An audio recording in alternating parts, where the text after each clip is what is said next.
Earlier this summer, Team Ostium had the chance to sit down and have a nice long chat. You'll get to hear from Georgia Mckenzie, who performs the character Monica, Chris Fletcher, who performs the character Jake, and myself, Alex C. Telander. I write and produce the show and also do the voice of Dave/Steve. In the first part of this special Behind the Ostium, we all talk about what's been going on in our lives in 2019 and what we're working on now. If you enjoy this chat, you should really consider becoming a patron of Ostium.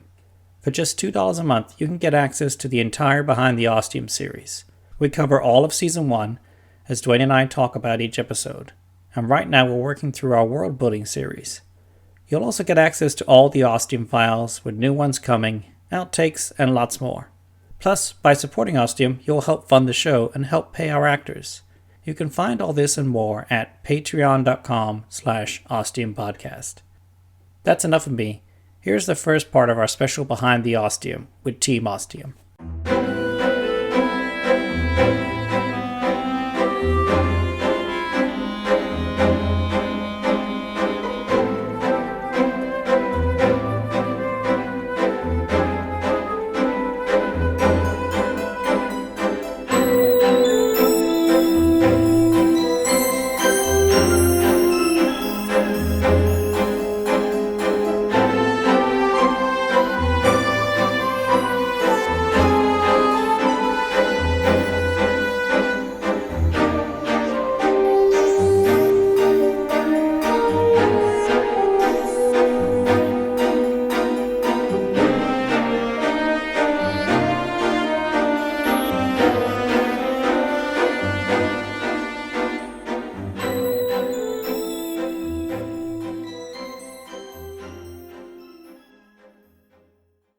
As you can see, we're really organized here. We're very into it. Yeah. So this is our special Behind the Ostium with Team Ostium. Team Ostium. Team Ostium. I have Georgia Mckenzie here, the voice of Monica, and some writing and more.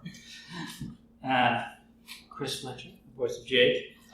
So And music. oh yes, of course, whichever one was. So we're going to start out just talking a little bit about ourselves. So Chris, what's been going on with you this year? What are your highs and lows? The highs and lows. Yesterday was awesome. First day of summer vacation. I'm a high school English teacher. What is it, June 9th? It's June 9th, so it's Christmas in summer. Freedom, yes. Yes, what am I going to do with myself? We were just saying I'm a man of leisure for 2 months now. Working on film. Yeah. No summer school, right? Work on a film. Hell no. You did that once, I think. I did that once, yeah. That was a very bad idea to teach summer school. And it's been a long year because you did yearbook. I did yearbook, for the first time ever. Learning from scratch with all the students. yeah, exactly. We stayed off the 9 o'clock news. We didn't have any objectionable content that got us in trouble. Yes. We, what else? We made most of our deadlines. That was the equivalent of when I worked in college for the college newspaper. And my year as editor-in-chief was the year none of our newspapers got stolen by one of the frats because we outed their handshake or whatever. So it was a good year for them. That's great. That's fantastic. Wherever you need to put the bar to clear, that's. So it was a crazy year, but I'm glad that it's done. I've got a couple months to just relax and do fun, creative things. So, for sure. Did you have time to do other stuff on the side ever, or was it just not much? Dull boy stuff. Okay. All the Del Boy stuff. All the work and But they liked you. They liked what you did. They did. Because you hated it so much, you're going to do it again next year. I didn't. Because you're a glutton. It was stressful. Are you going to? I am going to continue. But this time he'll know what he's doing. Yeah. That's a good thing. Kind of like season 2 of Ostium. I knew what I was doing that time instead of winging it all the way. Right. Yeah. Or what they say when you have a second kid. You're always winging it when you have a kid. Sorry. It doesn't matter how Yeah. you are. Each kid is winging it. That was why we only did one, because we're like, if the second one is like this one, we're not going to make it. I'm sure Owen is his perfect angel. He is to everyone else that meets him. Once he gets home. The problem is familiarity breeds contempt. Once he gets home, he's like, I need to vent with his If you would just let him live somewhere else, like outside, right. it'd be fine. That sounds like that scene in all those movies where the police show up and then the person who's holding the people hostage acts nice for a little bit while the police are there, and then they're like, no. It's bad. He's literally like, yeah. We get his report cards and like how great he is at helping all the other kids. And you're like, why don't you put away your toys? Once he comes home, why don't you play with any of the toys? Why can't you play on your own? So he's a good son. Like publicly, privately, things were falling apart. Let me help you out with understanding expectations for boy children. If you have minimal police involvement in his daily life, you're doing pretty well. And hospital visits. Reduction of hospital visits. I mean, if you can get through to like 15, 16, and literally you haven't had the one, his main thing with his... But not with health. I mean, like, like emergency room, broken bones. And one, when he fell and knocked his nose and we thought it might be broken, but it wasn't. That's good. Yes. That's good. See? I mean, they get through to 20 with all their limbs intact, and pretty much it's like, woo! Did that. Yes. Off to retire. Absolutely. How about you, Georgia? What have you been up to? What have I been up to? Well, as Alex knows, writing. A lot of writing. Still working. Other shows, audition other shows, doing other shows. Lots of other shows. Let's see. I've been voicing the Percivals. I guess they liked it, so they've had me come back again for the Nightlight Pod. Oh, yeah, that's right, yeah. And that's where I play the lesbian, Victorian, black vampire and werewolf hunting team. It's like a six-fur. Yeah. You're the team? You're both? I am both. Because there's one character is an American black woman. Mm-hmm. There's no origins that I know of, so I can't tell you how she wound up in London, married into this family. Right. That, the boys died, and now it's just her and her former sister-in-law, or current sister-in-law. I don't know, how does that work? And then there's her sister-in-law, who is English, and they fight vampires, and the last one, werewolves. And that should be coming out soon. And then... so is that like a one-off story? It's actually now we're in the second one-off story. So I don't know if they want to do a third, and if they want me to come back for it, I'll do that. It was fun. It's always very fun to be very English. You have to I wouldn't know anything about that. It would be lovely to have your tea. You have to kill a few vampires. Every so often I have to talk like, oh my God, it's so wonderful for you to be here. I'm so excited at your performance. And it's just like... And the vampire. And then the vampires slur a lot, so... I have to do a lot of... The fangs get away. It's like, do you put fangs in your mouth? No, you have to practice because she describes them as slurry, so it's like making about sure. Going to the dentist, So it's like, things in there. It's talking like that, and then I should be in the next new Paso Volpe's production as a one-shot, and that will be Supernatural Sexuality. Paso Volpe's, of course, does Love and Luck, everyone's favorite, hope punk. Hope punk. That was the term I was trying to remember earlier. Yes. Hope punk kind of LGBTQ from down under. And then they also had NIM, right? NIMS just dropped NIMS Notions. And so the next one they're working on, I think that should be debuting at the end of the year, is Supernatural Sexuality with Dr. Simcoe. I think that's it. But I just follow Pastor Lopez. Yes. It's like, how many S's? Copperheart, you did too? How did I forget that? Copperheart, where I have a recurring as Dr. Stern. Mm-hmm. And I just did one in LA, and mea culpa, I can't remember what. I have no idea. Sorry. With all your auditions you've been doing? Oh. I'm somewhere it's like in the 50s or something, isn't it? No, I'm actually at 150 auditions in 7 days. Whoa. Treat it like a job, because it is a job. Yeah. I don't have any other job. I'm not a math teacher, but that's a lot. Matt is an actor, and he's always like, you make me feel tired. Because I was like, no, it's like, unlike a lot of other auditions where you have to wait for the job to be posted, I know I'm part of a site that posts them. Mm-hmm. So my thing is, get up. 6:30, 7 o'clock. I go down, take care of the cats, turn on the mic, get everything set up, and go through as many as I see that fit my voice and everything, and then I bang them all out. Sometimes that's 2 hours, sometimes that's 3 or 4. Yeah. And then I take care of other things, and write or do other stuff now. Now I get to concentrate on writing because I'm thinking of it. It's not unemployed. it's self-employed. Yeah. Sans income. It's a self-employment that's more of a volunteer. Sure. Yeah. Self-volunteer or something. It's a self-volunteer position. Yeah. So are they all audio dramas or are they all just podcasts? Everything? No, just as commercial spots and all that. I mean, the Voices.com is good for commercial and audiobooks. If you want to do audiobooks, completely, that's AUX I would recommend. I still am setting up on AUX and testing that one out. And then I would, of course, go to Will W. for audio drama. And then Actors Access also does audio drama. The one thing I would say with Actors Access, depending on which location you get the notifications for, a lot of them that film in LA or record in LA want you to go to LA. Right. And make sure that you're either being compensated or you have the scratch to go down to make it happen just because. Because sometimes I'll do something just because it gives me an excuse to go visit friends and hang out for a little bit. Right. And then I do crazy things like red-eye trips down to LA. So I was about to mention that. Yeah. So tomorrow you'll be... tomorrow I'm in LA for an E3 party. Mm-hmm. You went to LA like a few weeks ago. And I did, for that project that I can't remember, that I was like, what did I do? What happened that whole weekend? I don't know. And I don't drink or do drugs. You just work. I just work. Yeah. And so, I have no idea what I did. But it'll come. It'll come to me. It'll come to me. And... so do you get responses from all these submissions too? It depends. So I'm equating it with submitting a manuscript to. It is a lot like it's that, but wait 2 years, never heard anything. Okay, some got rejected after 4 years. It's like okay. Well, I gave up on you already. You didn't quit me. I broke up with you.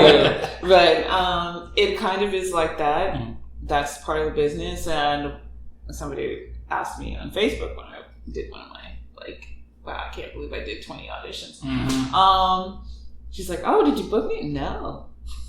You could do 1,000 of these and book nothing. Right. You could spend a lot of time and money and book absolutely nothing. So the audition, there's a script and you read it and then submit it. And well, lately, if you follow my Twitter feed, I have been critiquing these auditions because when I do a project, your sides are prepared. Right. If I specify what character and I want you to read for that character, I hand you my sides. That's how I run my own auditions when I do my projects. Mm-hmm. Right. But not everyone. Oh my God. And I'm like, how are you a big agency and you're basically saying stuff like, we haven't actually written the script, so why don't you just come up with something? Just make some stuff up. Yeah. And I'm just like, this is a very specific thing. 2, you better pay me for doing your job. This is your job. Because if you take what I've written and use it, and I'm writing credit, and I'm not getting paid for the writing, and I get no writing credit, and you guys have people getting paid to write, and you are auditioning, and you don't have a script, what the heck? And one of the writers I follow from Breaking Bad, she was like, maybe. Are you kidding? And I'm like, I hope. Is it really considered an audition? Maybe they'll use the writers as voice actors. They'll just kind of flip. The thing with this business, play everyone against everyone else. This is one of the things that I have told people. Yeah. If you don't make it doing the work, then you make it off the backs of other people who would like to do the work. And that's how it goes. And the further you are away from the power centers of the entertainment industry, the more people you have who make money off of the people who want to do this kind of work. Sounds like bad managers that just enjoy their employees and make themselves look good because of it. I'm not sure how this works. Like, I've had a bunch of them that I've been like, come up with something, and I've just been like, There's not much you can do about it. You have to use your own best judgment, how much you put into it, because there's so many that come through, and if you are a versatile voice person and you can get accents right, and if you can do multilingual, like if you could do Spanish, you could pretty much corner a lot of markets. If you can do fluent Spanish voiceover, clearly with Probably good could do it acting. if they gave me the With the lines. British but, accent. Not with the British accent. I hope not. Can you do Spanish with the British accent? I would have to Yeah. practice my Yeah, Spanish. yeah. I can't because they live at the south coast of Spain. Oh, I know. Well, and how bad would that be? I would love to How I hear. hear town names mangled so badly. But it's one of the fun part of hearing, especially when you have that Texas drawl mangling the Spanish, Uh-huh. or right. or if it was Japanese, like domo origato. Yeah. It's like, wow. Yeah, and you're just like, I'm so sorry. And the funny thing about me is I love languages because I was a Tolkien kid. Mm-hmm. So Not Tolkien. I was a Tolkien, as in John Ronald Reuel Tolkien, because I wanted to grow up and be a linguist like him because I love the fact that Elvish was based on Finnish and the way how he did the Old Germanic for the dwarves and da-da-da. And how nerdy am I that I could tell you I was reading that when I was 11. So, and carrying it around and being like, I could go out and I could speak high Finnish. Because I'm crazy. Finnish is very weird. Well, they thought I was carrying around Bibles because I had the hardbound edition with the foil stamping of the one on my bookshelf? Yeah. Right next to the Hobbit version? Yeah. I had the Hobbit in the green leather, and I have in my parents' basement still, I have the full redbound Book of Westmarch version, which is all the complete LOTR. I'm so sorry, I'm this nerdy. But I had all three of them, and they were like, "Are you carrying Bibles to school?" I was like, My Bibles. "Yeah, Lord of the Rings, hello." Let me Do not sing. blasphemy. Let me sing about Luthien Tenugle. Yes. It was just like, oh, I'm going to be a linguist, so I love learning all the different languages. I can't retain shit because I'm around Americans. They barely speak English. What do you want from me? Right. And it's like, so one of the funniest things I always encounter with the few things I can remember, because I always feel that there's a few things you should always know how to say in multiple languages. Right. Domo arigato, Thank you. sei, Please, ni hao, and hola, ¿cómo está usted? Bien, gracias. You should be able to say please and thank you. ¿En dónde está el cuarto de baño? Right. And then when you switch to the English, at least you tried to make an effort. Yeah. A little more sympathetic. Yo no puedo hablar más en español. Yo no puedo hablar Un poquito. Hablo un poquito, por favor. Habla en inglés. Or my favorite, palmenta.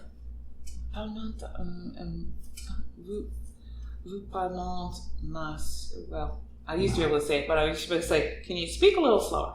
Because I can understand you, and it's always funny for me when I hear people thinking that they don't speak. Well, no one speaks what we say, so we can say insulting shit about Americans, and then I drop a little politeness, and then, Whoops. Okay. and I do practice sometimes I get all the way up to some reasonable fluency in Japanese, and then life comes in, and then I'm like,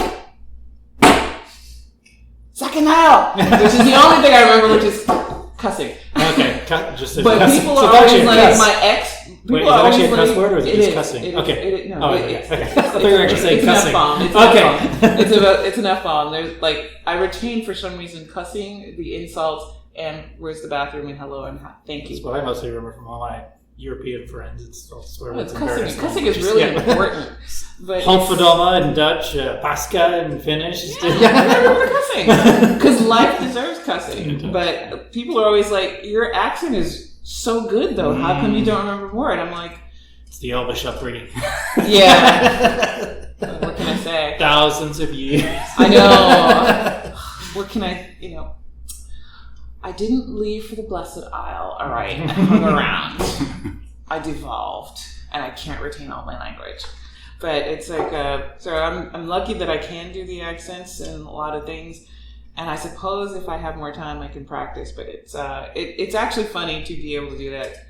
And one of the things that I also am very critical of is people say British, and I'm like, what kind? Do you want your Cockney? Do you want your upscale? Well, that's the classic thing when there's an American guy doing a British accent. It's like, well, you just switched to 3 regions in that one sentence. Yeah, and I was like, okay, and do you what? Of course, the same can be said for British actors doing American accents too. You just went Southern there. Now you're back to Some New are York. really good though. Now you're back to. Good. You don't know. Some are really super good. You never know, but it's always Australians are the best. funny. Are they? Australians, they can do American perfect ones. Yeah. They do American, but I always like the way how the Australian accent sounds like somebody took the British accent, went to the South, baked it for a while, and then put it down. Yeah. And my favorite will always be the Welsh. Welsh people cussing is That's amazing. my favorite. I love the Welsh. I love the Welsh lilt. It's really pretty. Yeah. And I think as a Mackenzie, I pledge allegiance to the Scottish flag, for all the booze and the cussing and the general insulting that we do, because I admire Scottish cussing. Expensive David Tennant. Yeah, you gotta love them. I mean, at some point, I hope to see old Clyde Mackenzie in the castle at some point, but it's very impressive sometimes the way how they can just work in it like a sculptor with stone, just chipping away at someone's ego with fine, well-crafted insults, and much toast to them. Some recently invented, some and some quite anatomically impossible. And so that's still your day-to-days, auditioning and doing that till you get something. Yeah, auditioning and for right now, trying to sort and organize and get everything together. Hopefully, we'll put together. I have a script from a friend that I really want to do to film. So of course I'm looking for a house. I need a place with a kids room, and I need a place kids room and an adult room with a good hallway, because it is a monster story. It should be an easy shoot, she said, knowing that just by saying an easy shoot. She knows just by saying that she has literally tempted the gods. Yep. On camera. On camera. And when it digital. When it all blows up in my face when I say it was easy. Be like, you'll be like, well, Georgia, you said it out loud. The gods heard you, and you had to test this. Is it a short? Or? It's a short one. It's maybe about 10, 15 pages, which is not too bad. Right.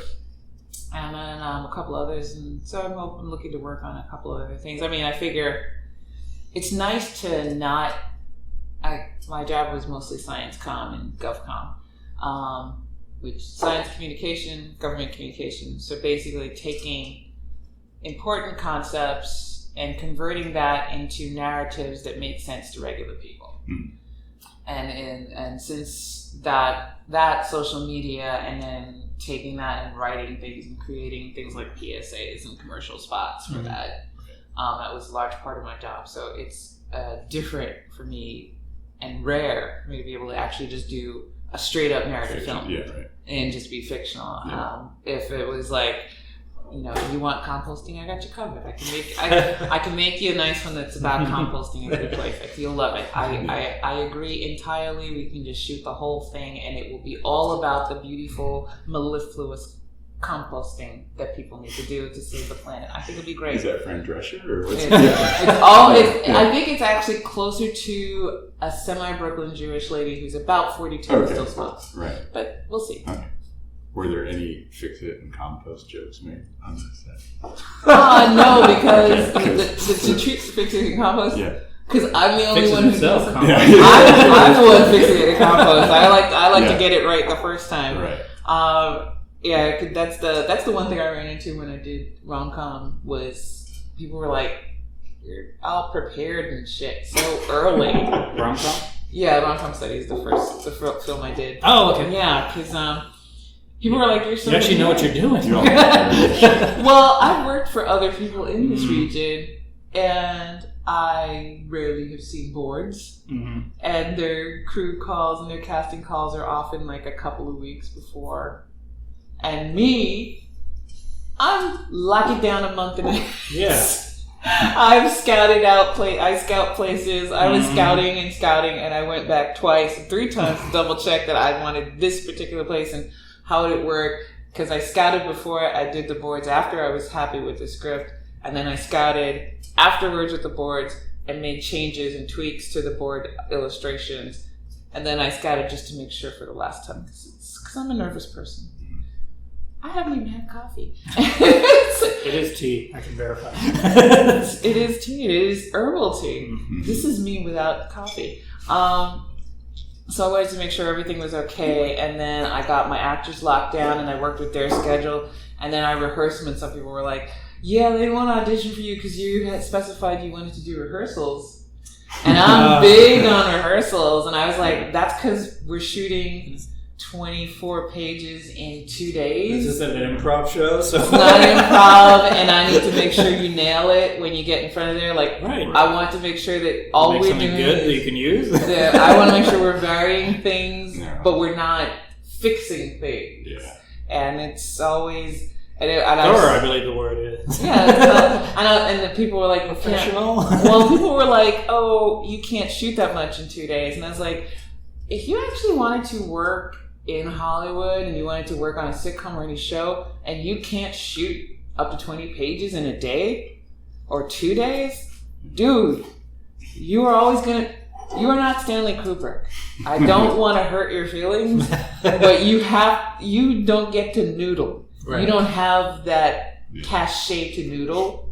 So you can noodle on your individual small projects, but if this is a business, you have to learn how to gang up your shots, make sure everything's as planned and organized as possible, and give yourself enough leeway so that when things fuck up, because they will, that you still have something you can edit into a good project. Mm-hmm. Because even with all that preparation, there were times when I nearly killed my DP, director of photography, because so fucking stubborn. You just fucking look at the fucking boards, and it's just like.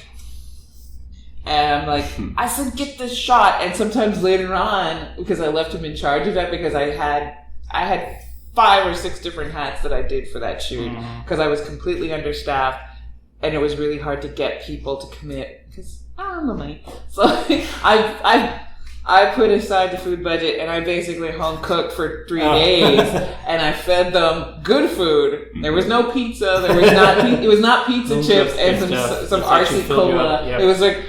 People still were like, I like working on your shoot because I got pork loin. It was, yes, if you ask Matt about it, he'll be like, yeah, she fed me pork loin, and I never got him to leave. He's now living with me. And now we use him for other stuff. Now we use him for other stuff. I've used him Ostium for files. I've used him for the CEC. So it's like, I've never gotten rid of him. And it's, I'm still friends with the lead that I booked there. I stayed with her.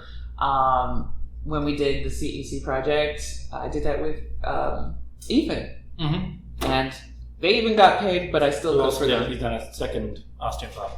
Good. And it's like, so a lot of times people are like, well, you may not pay, but you really cook well. And I'm like, I'll take it. Because to me, no, I don't have a huge budget. I can't really afford to pay everybody. And if I can afford to even reimburse them for gas, we're doing really well. But I figure if you're working, all right, you know what? I'm going to make sure you're working for me. You're going to get all your needs covered. I will cover your food. I will make sure that we have things. So I'll do special diets. I'll make sure there's options for vegans, options.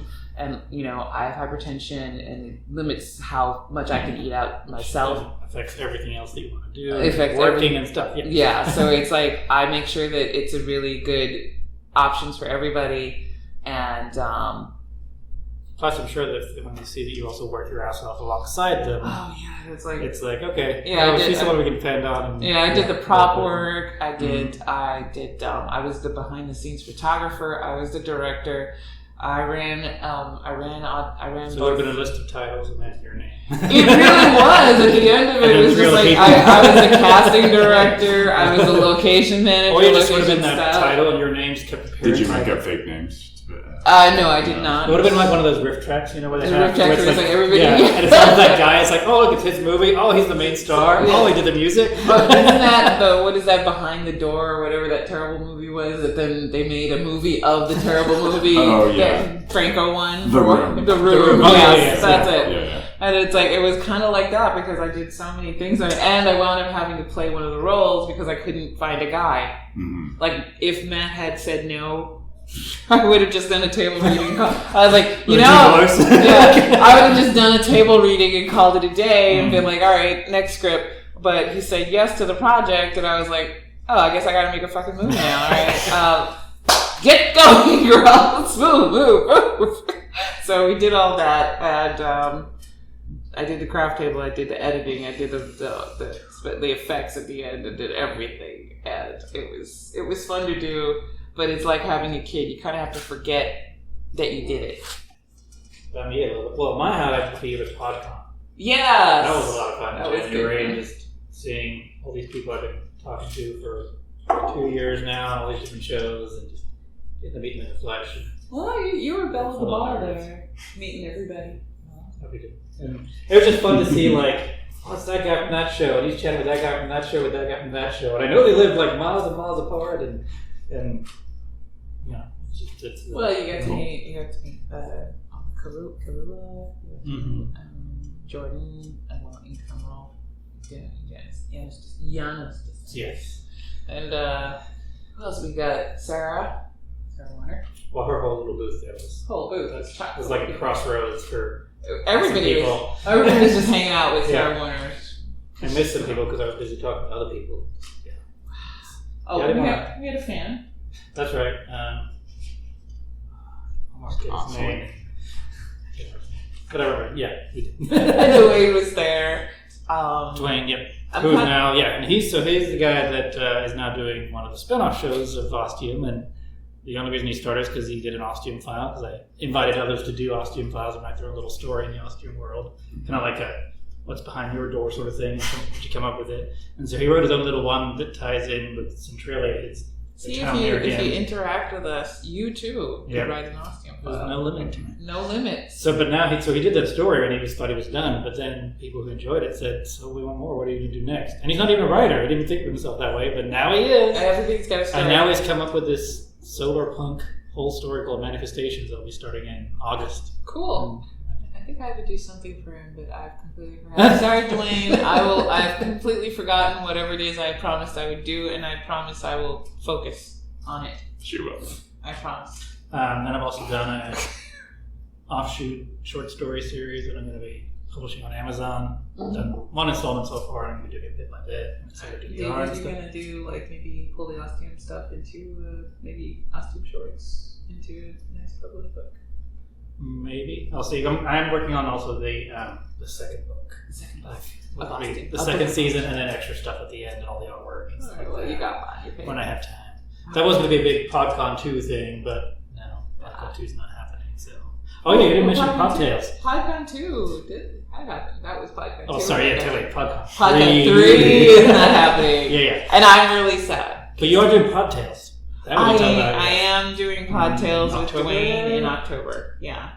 So around the birthday month, I'll be in Boston.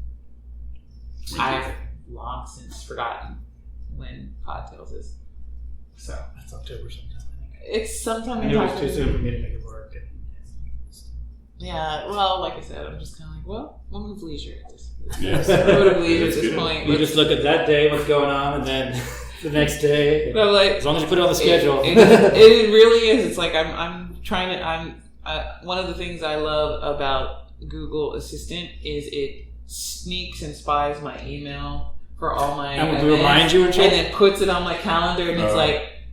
And then you're just shouldn't you be here right now? And you're just sitting there going, excuse me, you are like reading my mail. Right. My favorite is when you write an email and it said, didn't you mean to attach something to this? Like, that's scary, but you're totally right. I forgot to attach it.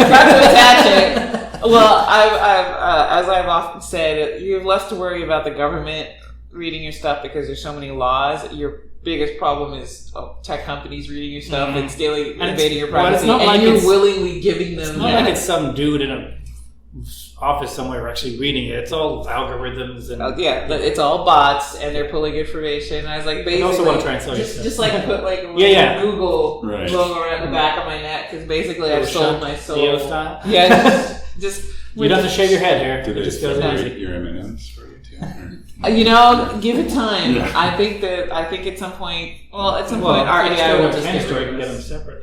They'll just get rid of us. They'll get rid of us. Yeah, right. So what's the... It'll just be machines. And then the other thing I want to talk about was, and I got Cersei coming out November. I want to do it after Manifestations is all done. Just plan. That's spin-off show again in the Ostium Network setting, and it's kind of takes place right after the end of season 4 here. Mm-hmm. Kind of like your guy's story goes one way, and then Cersei will start a different way, and be a new character, kind of telling her story and her origin story and things like that. Okay.